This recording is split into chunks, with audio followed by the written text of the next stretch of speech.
بسم اللہ الرحمن الرحیم۔ سوال: قرآن پاک بغیر وضو کے پڑھ سکتے ہیں یا نہیں؟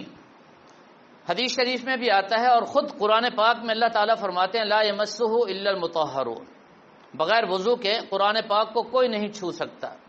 قرآن پاک کو ہاتھ لگانا بغیر وضو کے جائز نہیں۔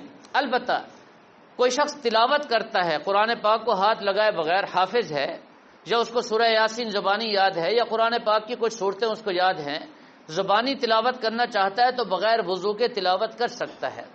اگر قرآن پاک کو چھونا چاہتا ہے، ہاتھ لگانا چاہتا ہے تو بغیر وضو کے ہاتھ نہیں لگا سکتا۔ البتہ یہاں ایک مسئلہ ضمناً میں عرض کرتا ہوں، آج کل بڑا عجیب پروپیگنڈا چلا ہوا ہے۔ وہ خواتین جو مخصوص ایام میں ہوتی ہیں، ماہواری کے ایام میں خواتین قرآن پاک کی نہ تلاوت کر سکتی ہے، نہ قرآن پاک کو چھو سکتی ہے، نہ وہ نماز پڑھ سکتی ہے، نہ روزہ رکھ سکتی ہے۔ روزے کی قضا ہے، نماز کی قضا بھی نہیں۔ آج کل یہ مسئلہ بیان کیا جا رہا ہے کہ مخصوص ایام میں خواتین قرآن پاک کی تلاوت کر سکتی ہے، بلکہ اب تو یہ کہا جا رہا ہے کہ قرآن پاک کو ہاتھ بھی لگا سکتی ہے، جو سراسر قرآن و حدیث کے خلاف ہے۔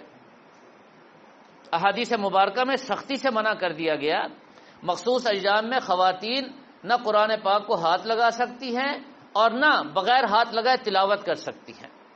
تلاوت بھی ان کے لیے جائز نہیں ہے۔